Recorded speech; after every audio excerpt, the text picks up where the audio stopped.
Assalamualaikum warahmatullahi wabarakatuh. Salam sejahtera untuk kita semua. Perkenalkan, saya Pipi Milfaiti Siregar, mahasiswa dari Agribisnis 1D. Pada kesempatan kali ini, saya akan menyampaikan video pembelajaran yang membahas dua topik penting dalam ilmu tanah, yaitu hara, tanah, dan tanaman, serta evaluasi kesuburan tanah.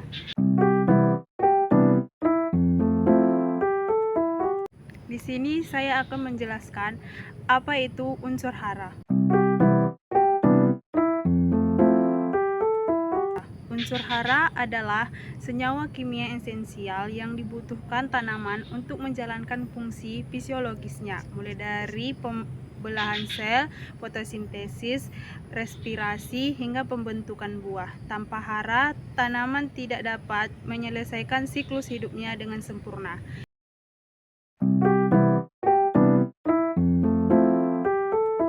Klasifikasi unsur hara ada dua, yaitu makrohara dan mikrohara. Makrohara ada beberapa komponen, yaitu nitrogen, bagian utama dari klorofil, dan asam amino. Kekurangannya menyebabkan daun menguning dan pertumbuhan lambat. Fosfor penting dalam pembentukan DNA atau RNA dan energi atau ATP. Tanaman kekurangan fosfor akan menunjukkan warna ungu pada batang atau daun tua. Kalium mengatur buka tutup stomata, membantu pengangkutan air dan meningkatkan daya tahan terhadap cekaman abiotik, misalnya kekeringan dan salinitas. Kalsium membentuk dinding sel, mencegah kerusakan jaringan muda. Magnesium pusat dari molekul klorofil. Jika kekurangan, daun akan mengalami klorosis. Sulfur terlibat dalam sintesis protein dan enzim.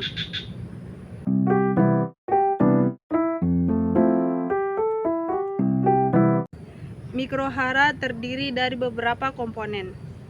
Zat besi untuk sintesis klorofil, tembaga, mangan, seng, kofaktor enzim. Boron penting untuk pembelahan sel dan pembentukan bunga atau buah. Molibdenum berperan dalam reduksi nitrat.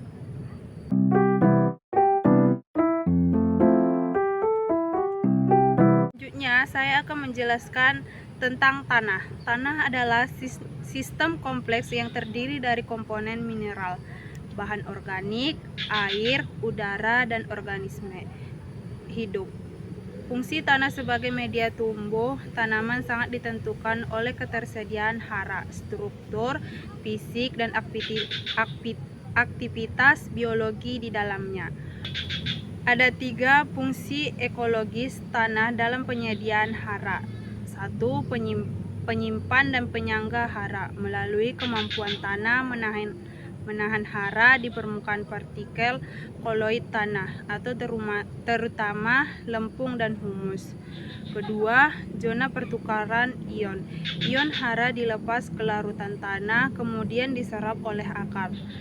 Mikroorganisme tanah seperti bakteri, pelarut fosfat atau rizobium yang meningkat nitrogen dari udara.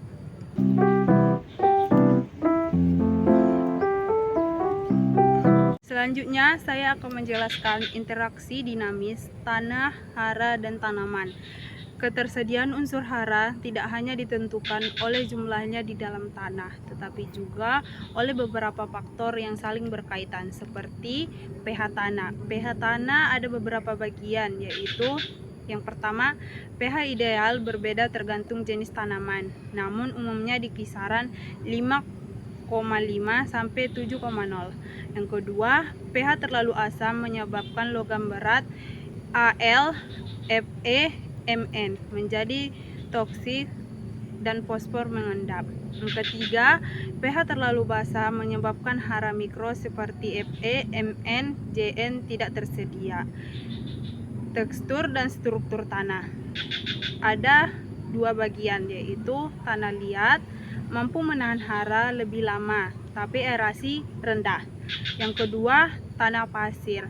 Hara cepat tercuci tapi dryness baik. Kandungan bahan organik. Humus memiliki kapasitas tukar kation atau KTK tinggi, menjaga kestabilan hara dalam larutan tanah. Juga mendukung kehidupan mikroorganisme yang membantu proses mineralisasi.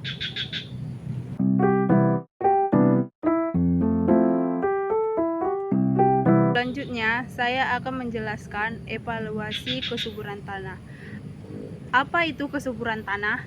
Kesuburan tanah adalah kapasitas inheren tanah untuk menyediakan unsur hara dalam jumlah yang seimbang dan dalam bentuk yang tersedia, sehingga tanaman bisa tumbuh optimal. Ini tidak sama dengan kesuburan semu atau misalnya tanah hitam tapi miskin hara.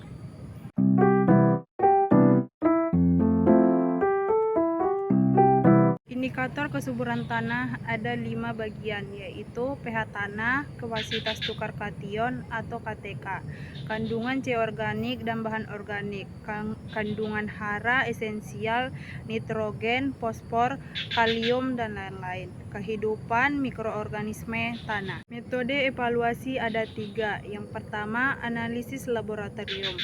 Menggunakan sampel tanah yang dianalisis kandungan hara total dan hara tersedia, mengukur pH, KTK, dan kejenuhan basa.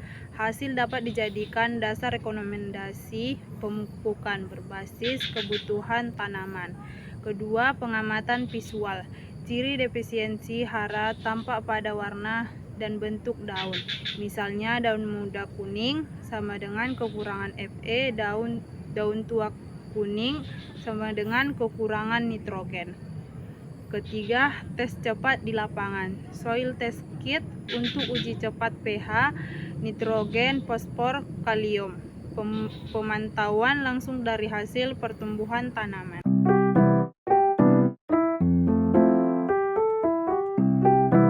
Saya akan menjelaskan strategi meningkatkan kesuburan tanah. Ada 5, yaitu pertama, pemupukan berimbang dan tepat. Berdasarkan hasil analisis tanah menggunakan kombinasi pupuk kimia dan organik. Kedua, peningkatan bahan organik. Aplikasi kompos, pupuk kandang, pupuk hijau, menjaga kelembapan, memperbaiki struktur tanah, dan memperkaya mikroorganisme. Yang ketiga, pengapuran. Untuk menaikkan pH tanah yang terlalu asam, gunakan kapur dolomit atau klasit sesuai dosis hasil uji tanah. Yang keempat, rotasi dan diversifikasi tanah, mengurangi penyakit tular tanah, menjaga keseimbangan pengambilan hara. Yang kelima, teknologi modern, precision farming, yaitu pemupukan berbasis sensor dan peta digital. Bioteknologi tanah, yaitu pemanfaatan mikroba fungsional.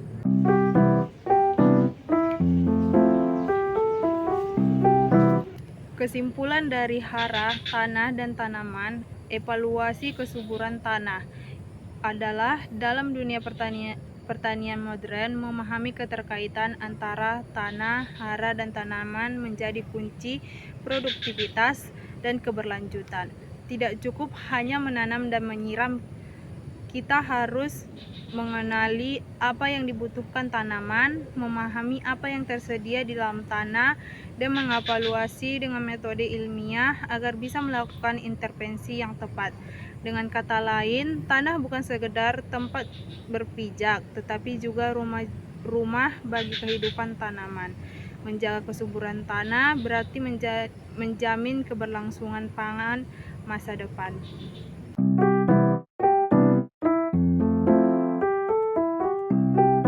Demikian pemaparan singkat dari saya mengenai hara, tanah, dan tanaman, serta evaluasi kesuburan tanah. Semoga penjelasan ini bisa menambah wawasan, khususnya keterkaitan antara kondisi tanah dan kecukupan hara bagi tanaman, serta bagaimana kita menilai kesuburan tanah secara ilmiah. Saya menyadari bahwa penjelasan ini tentu masih jauh dari sempurna. Oleh karena itu, saya sangat terbuka untuk kritik dan saran demi perbaikan ke depannya. Terima kasih atas perhatian dan waktunya. Wassalamualaikum warahmatullahi wabarakatuh.